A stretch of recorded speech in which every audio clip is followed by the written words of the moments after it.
এমন দুটি বাক্য আছে যে বাক্য দুটি আল্লাহ তাআলার কাছে খুবই প্রিয়।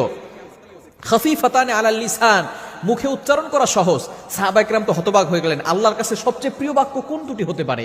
এবার সাহাবা একরাম একটু নড়ে চড়ে বসলেন। ইয়া রাসূলুল্লাহ, বলেন না বাক্য দুটি কি? নবী সাল্লাল্লাহু আলাইহি সাল্লাম বললেন, খফিফাতানে আলাল লিসান, মুখে উচ্চারণ করা সহজ।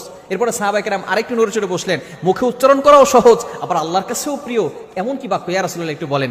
এরপর নবী সাল্লাল্লাহু আলাইহি ওয়াসাল্লাম বলছেন, সাকিলাতানে ফিল মিজান, শুধু তাই নয়, মিজানের পাল্লায় সবচেয়ে বেশি ভারী হবে এই আমলটি। এবার সাহাবা একরাম নড়ে চড়ে বসলেন, ইয়া রাসূলুল্লাহ বাক্য দুটি বলেন না। এবার নবী সাল্লাল্লাহু আলাইহি ওয়াসাল্লাম বলা শুরু করেছেন, সুবহানাল্লাহি ওয়া বিহামদি সুবহানাল্লাহিল আযীম, সুবহানাল্লাহি ওয়া বিহামদি সুবহানাল্লাহিল আযীম আল্লাহ তাআলার কাছে সবচেয়ে প্রিয় বাক্য। এজন্য আপনি সব সময়, শুধু ওই সময় না, সুবহ সাদিকের সময় নয়, আপনি সব সময় ওই সময় পড়বেন এবং সব সময় পড়তে পারেন সুবহানাল্লাহি ওয়া বিহামদিহি সুবহানাল্লাহিল আযীম। তাহলে আল্লাহ পাক রব্বুল আলামিন দুনিয়া আপনার কাছে নত করে দিবেন